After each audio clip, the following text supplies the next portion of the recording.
Katie Taylor and Amanda Serrano have gone face-to-face ahead of their historic trilogy bout at Madison Square Garden. But this time, they won't be alone in the spotlight. Most Valuable Promotions is making history too, staging the first ever all-women's card at the iconic venue with 6 of Boxrec's top 15 pound-for-pound women in action. I just think this is an amazing event regardless. This is insane. Looking back at my whole career, this is the proudest moment of my whole career right now. Headlining the show, an all-female card. Just thanks so much to MVP for this amazing opportunity. Not just an all-female card, but a top-quality all-female card. This is one of the best women's sporting events in history. Listen, this is truly a great opportunity, not just for Katie and I, but for all these incredible women up here right now. This is a great opportunity for all of them to shine, and they're gonna do that come Friday night, July 11th. This will mark the third meeting between the two champions. Their first clash was the first women's bout to headline at the Garden and ended in a controversial split decision win for Taylor in front of a raucous crowd of Irish and Puerto Rican fans. Their rematch served as the co-main event on the massive Jake Paul vs. Mike Tyson card at AT&T Stadium in Texas, drawing over 70,000 fans and a TV audience in the hundreds of millions. It was a slobber knocker from start to finish, and once again, the judges gave Taylor the edge. With each card reading just a point difference after some contentious point deductions, you can bet Serrano has some thoughts on the fight. This trilogy is granted because I feel like I won this fight, clearly. I think the world, the millions of people who are watching on Netflix, the 70,000 plus in stadium, felt like I won this fight. I'm uninterested in what Amanda says about the fight. I'm only interested in what the judges say about the fight. And I am 2-0 here. Listen, that's understandable, but the world has eyes. The world has eyes. They saw what they saw. It sucks that it takes 3 judges, 3 people who see something completely different, but millions of people saw it another way. No, even with the ridiculous point deduction during that fight, the 3 judges still saw my way. I was a deserved winner, and here we are again. Having a silly conversation because you're trying to create a narrative that you're robbing that fight. That's not okay, Amanda. I never said I was robbed. I just said the judges didn't see it my way. The card also boasts Alicia Baumgardner defending her super featherweight crown against Jennifer Miranda. MVP's latest signing, Ellie Scotney versus Yimi Mikado for the super bantamweight belt. And Dina Torslund squares off against Sharetta Metcalf in a bantamweight bout that could steal the show. But all eyes will be on Taylor and Serrano. And for MVP founder Jake Paul, no matter the outcome of what could be the biggest bout in women's boxing history, his fighter Serrano will be the biggest winner on the night. When the bell rings on Friday, July 11th, from MSG live on Netflix, Amanda Serrano will become the highest paid female athlete in the history of all sports.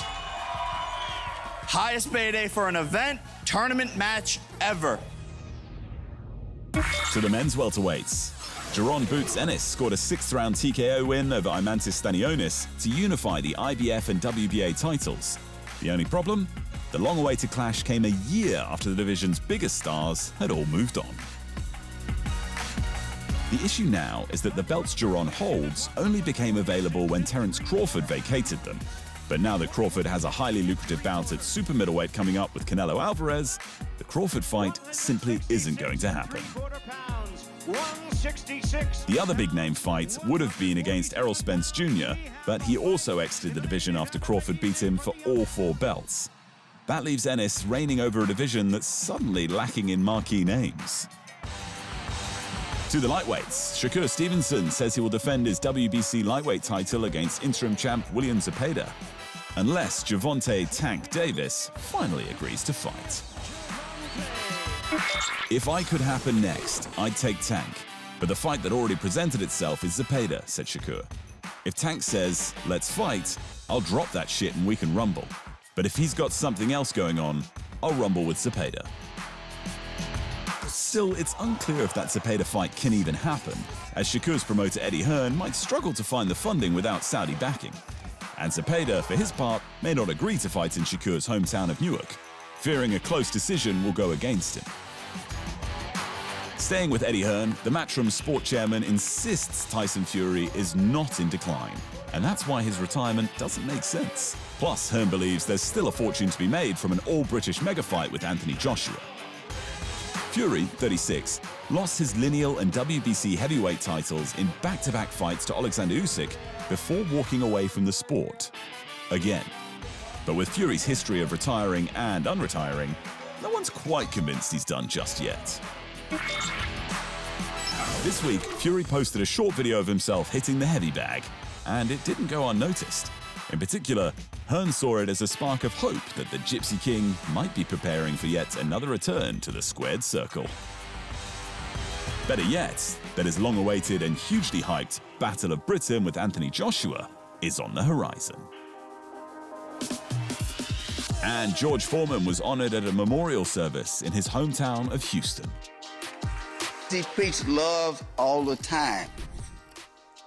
That's what this life is all about. It's all about love. And George was pure because George lived and believed what he preached. An Olympic gold medalist in 1968, Foreman became heavyweight champion in 1973, only to lose his belt to Muhammad Ali the following year in the legendary Rumble in the Jungle. After a spiritual awakening, Foreman left boxing in 1977 and became an ordained minister. A decade later, he made an improbable comeback, and in 1994 shocked the world by reclaiming the heavyweight title at age 45. Foreman passed away peacefully on March 21 at the age of 76, surrounded by family. How well do I remember how Jesus brought me through. I prayed, I walked a night or two. I said, Lord, why don't you take and use me? That's all that I can do. I give my life to Jesus. What about you? That was a song my grandmother gave to my father. He was going through a hard time. So now I've given it to you.